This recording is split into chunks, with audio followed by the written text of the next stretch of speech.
and welcome to the Daily Weekly Podcast. Well, it's not, is it? It's the Daily Weekly Show. Yes, or whatever you want to call it. Whatever you want to call it, we're open to suggestions. Today, I'm taking the lead, as if I don't already. We thought it would be quite a good idea to interview Mr. Bradley Simmons. That's me, yes. Following the success of Bradley's interview with Tash, we was thinking, who can we interview next? And my first thought was, this guy. My first thought, originality. Yeah.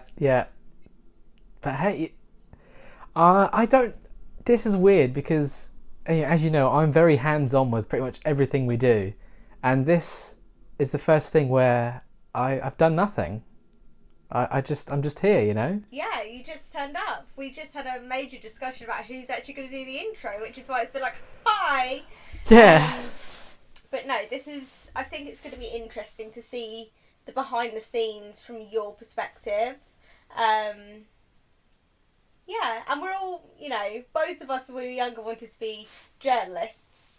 I have used some of the questions that Bradley wrote for Tash, and I've also added some of my own. So, anything you want to say before we go in? I've forgotten most of the questions that I've wrote myself before, so I don't know what you're going to ask me. So, first things first, for those out there who don't know you, Brad, tell us a little bit about yourself. The first question, I really don't know what to say. Well, hi, my name's Bradley. I'm 20 years old. I'm from the south coast of the UK. Don't want to get too specific. Unless you know me already, then you know where I am.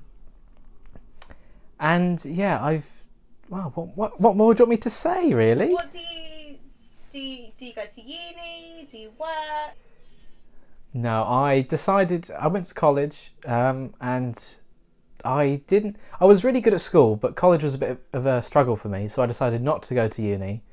I'm currently working just part-time, but then, I spend the rest of my days doing stuff for this, so one day it might pay off. Hopefully. No pun intended, Hopefully. eh? No. No. So how long have you been content creating for? Because, Daily Weekly's just celebrated its first birthday, but anything else before that? The Daily Weekly is the first kind of serious content creation that I've done, especially if it's video making or podcasts. I've never really done anything like this before, and Jake and I just decided to give it a go during the lockdown last year. I mean, we talked about it for a few years, and the closest we got to it before this was in roughly around the same time, April 2018. That's when we were like, right, yeah, we're gonna make a podcast about movie and TV news. And that's when we first made the YouTube channel, although nothing really came of it. We were both busy with college stuff and it just never happened. So yeah, and in that time I didn't do anything content creation, but we were given an opportunity to make the most of it, and we did. So that's that. Absolutely. I think it's so important as well to look at the positives that lockdown has. During the first lockdown, I started my own podcast. That's no longer here, but hey, thanks to you guys, I have another part-time hobby. Yeah, I saw your work and I snatched you up. So I suppose a big question that people have is, why TV and film? Me and Jake are quite passionate about certain movies and TV shows, and we just wanted to talk about it, and we thought, well, there might be people who have similar thoughts. Other people do it, they just put it out there for others to listen to. If just like a handful of people tune in, that's great. And it's just something that we enjoy. But as you noticed, and as I've revealed throughout these podcast episodes, is that I'm not very good when it comes to watching films and TV. And Jake knows this as well. I have a really long watch list of things. I think I actually made a list probably in 2014, back then, with a bunch of TV shows that I wanted to watch. And I mean, I don't use that list anymore, but some of them I still haven't watched. So that's nearly 7 years later, I'm still behind on things that aren't even on TV anymore. I said, oh yeah, I'll watch that next week. I just didn't. Nah. I feel But- like that. My Netflix watch list is disgusting. How long it is. Mm. Yeah. So it's just that it was a passion for you and that was what you wanted to talk about? Or did you think Pretty much. it could lead on to other things? I think it's no secret that I've always wanted it to be more than just a podcast. Even some of the games that we've done, I still try and link them to movies and TV, so that is still the core. We're not doing completely different content. You know, we do try different things, but I always try and find a link. Even if it's small, it's something to do with movie and TV. And I think initially, I wouldn't say me and Jake disagreed about it, but he was taking it, which was fair and right. I'm glad we didn't rush into it like last year or anything. But for him, it was, let's just stick with the movies and the TV and the podcast. And I was the same for the time. Like, we never set out to do videos, but now that's what we do more of, and that's something I enjoy. Good. Yeah. No, I think. Yeah. I don't know which I prefer, videos or podcasts. I love them both, but yeah. No, totally get it. I find podcasts easier to do because it's just simple. You just press record on a microphone. You don't have to worry about so many variables like you do with filming. I've got things running all over the place here, and it could stop at any moment and I wouldn't know. Yes, it's terrifying. So it is, but I enjoy doing videos more, but podcasts are a lot easier. So yeah, if that makes any sense, like yeah. audio's I think more boring to edit because we've both said this, like there's nothing visual there, but when you're editing a video, like I don't know, I just love looking at like your little dirt faces you do when you're not even realising it. It's like my favourite thing to do while editing videos. I do a lot of those. Yeah. Okay, so going back to my original question, sorry, we have already gone off. Why did you want to become a content creator? Although not acting upon it, it was something I thought I could do because I've wanted to be many things growing up, from like journalism to some sort of an actor or a television presenter, and at one point a mechanic, but I don't know what stage I was going through there. I have no interest in cars, so you can't even I don't know where that came from. I don't even drive, but I wanted to be a mechanic when I was like 9 years old.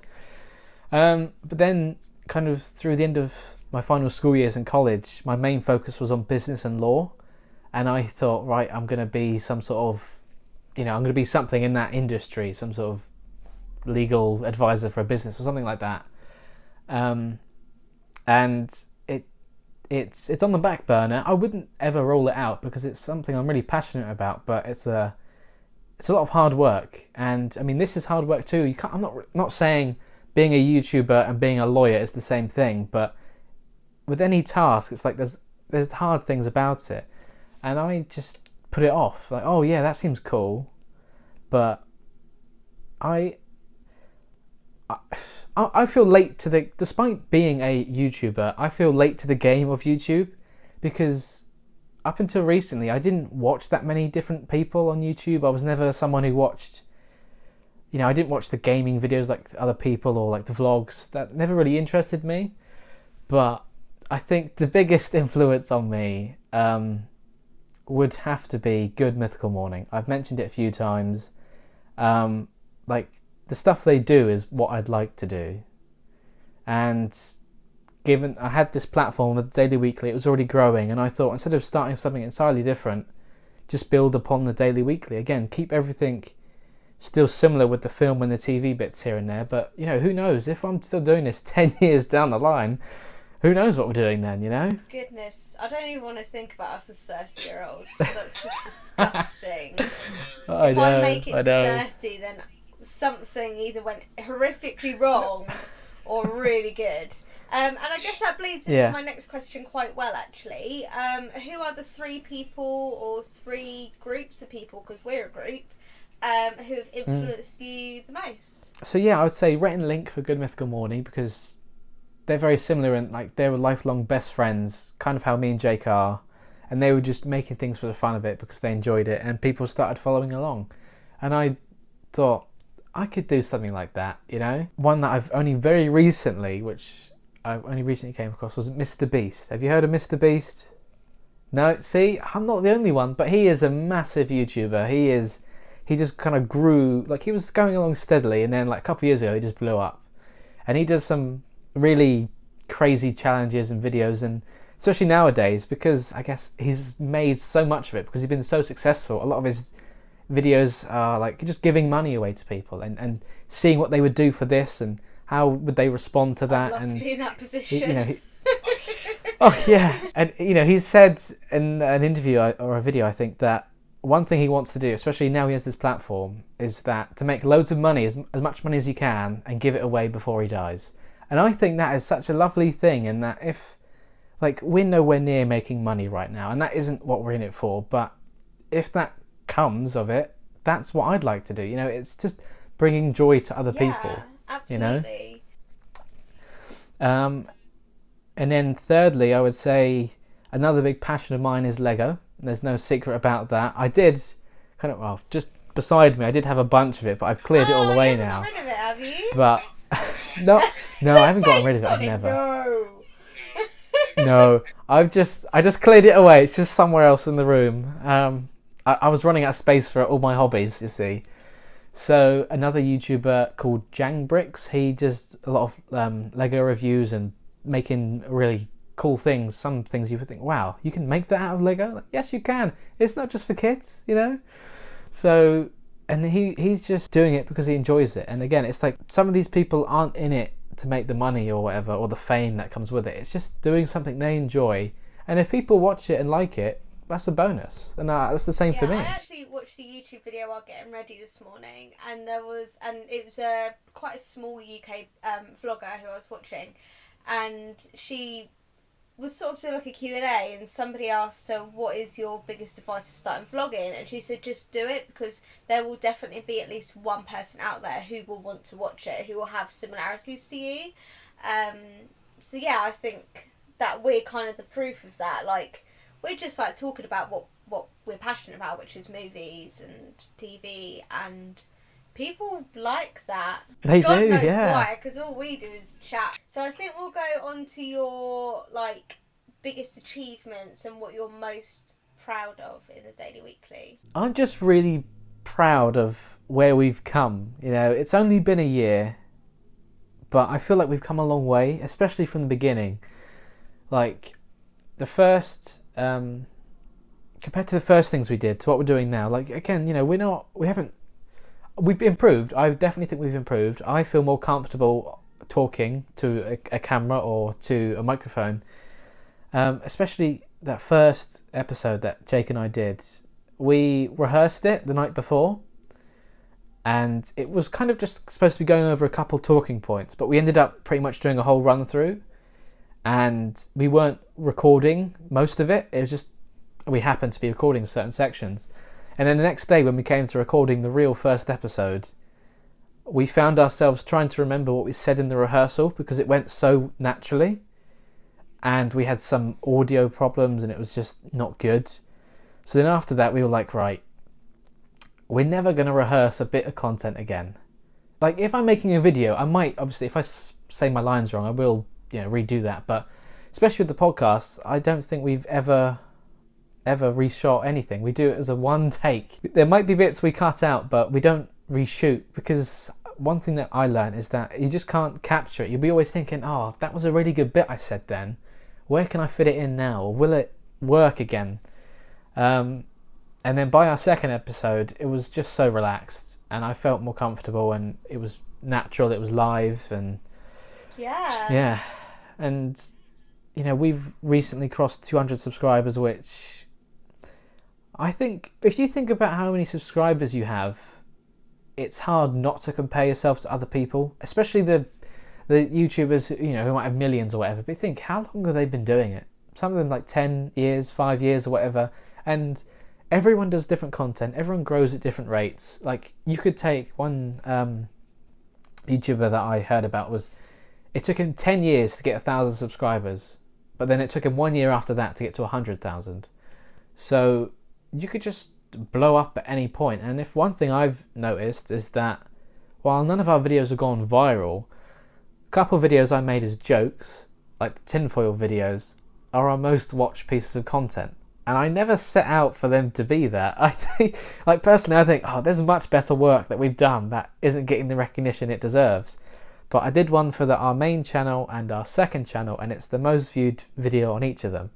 So it's like there's an audience for everything, and we've joked about it that I might have to do more, because it's clearly me in tinfoil was something people across the world like to see. So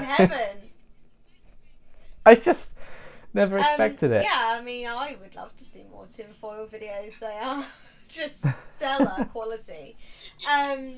Yeah. But yeah, no, definitely. I feel like you become more natural in front of the camera as well, don't you? Like, you just get more used to it and everything. Yeah, so on the flip side of that, what do you think has been, let's call it a learning curve. What's been your biggest struggle or learning curve in this past year?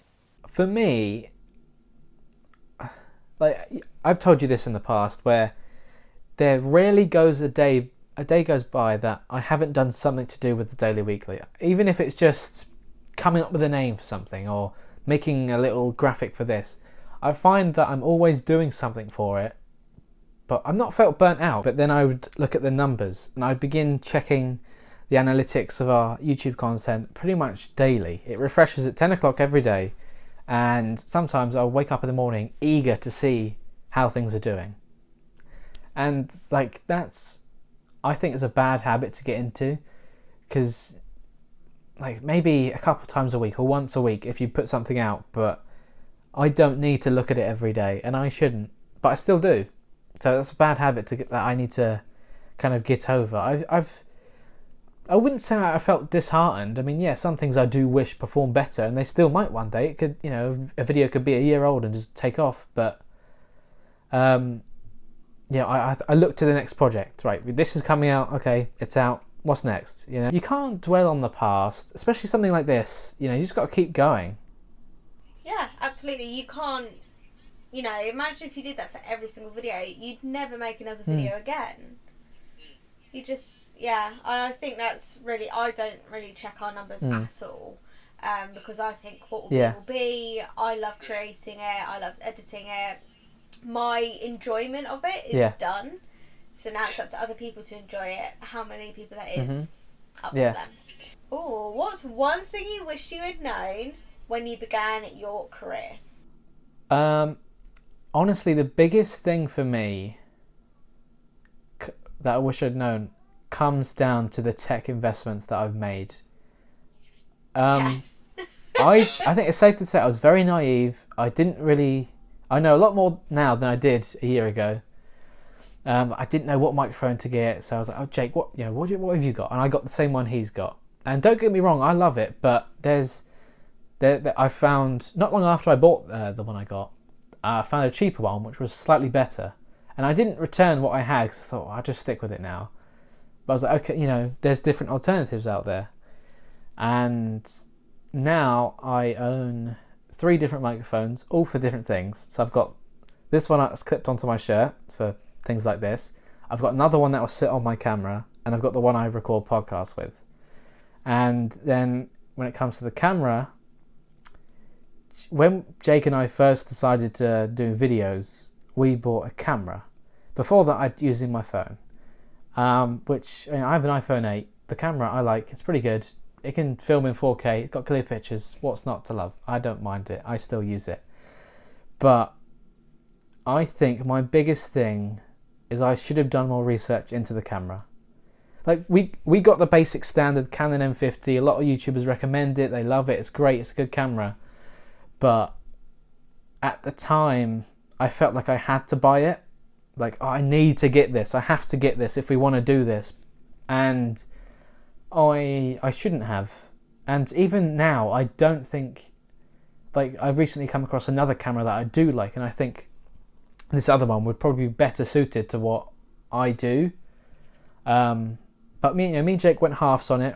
We bought it brand new. We went halves, and yeah, it was a decision. I feel like I think he might. I don't know. I haven't spoke to him about this. He might agree, especially now he doesn't do much content creation. Is that it was a decision we rushed into too fast, and we didn't need to do that when we did. So that's my biggest thing, is just work with what you got, you know. Like, most of the videos I filmed recently, I just use my phone because it's quicker, it's easier. And if I'm honest, sometimes I think the camera quality on my phone is a little better than the one on my actual camera, but I haven't tweaked the settings on there, so you know, it's a good camera. I got it. I don't need to worry about it, but I didn't need to get it when I did. So that's one thing I wish I knew at the time. Yeah. Oh, no, I agree with you, because my box is holding my camera up, but the box that I store my big microphone in, it has all my adapters in that I've ever bought. If I just didn't spend the little bits of money on dodgy eBay adapters, I could have bought myself like one decent adapter, because they were all like £3 on eBay, and I was like, oh, I might as well just get it. And most of them don't work. Most of my adapters don't work, so I tried to get like my big camera, my big microphone to link up to my iPad to record on there. It didn't work. Lots of different things. So definitely shop around. Definitely, there's so much out there, so many good YouTubers, and just honest reviews. Like, they're not just trying to sell you something. And I didn't do my research. I watched a couple bits. I felt like, oh yeah, I needed that, but just do your research and work with what you got. Yeah, exactly. You don't need lots of money to do it. What is the best compliment you've ever received? I do get this quite a lot. I think you might have said it. I know someone said it to me recently, is that I have a good radio voice. And to me, that's a bit of a backhanded compliment. I think people mean it in a nice way. And I mean, I guess I have a nice voice for talking. I don't know. I don't really think of it like that. But when they, obviously, at the time, even now, we have more podcasts than videos. But for me, I'd like people to see, I mean, maybe I'm awful on camera. I think I'm getting better. But I'd like people to compliment me on my camera skills more. Maybe I'm not that good, so that's why they haven't said anything. So I feel like, oh yeah, you're rubbish on camera, but speaking to the microphone when we can't see you, you're great. It's not. It's not that. I think it's just that, you know how people are always like, my voice on video sounds awful. Yeah.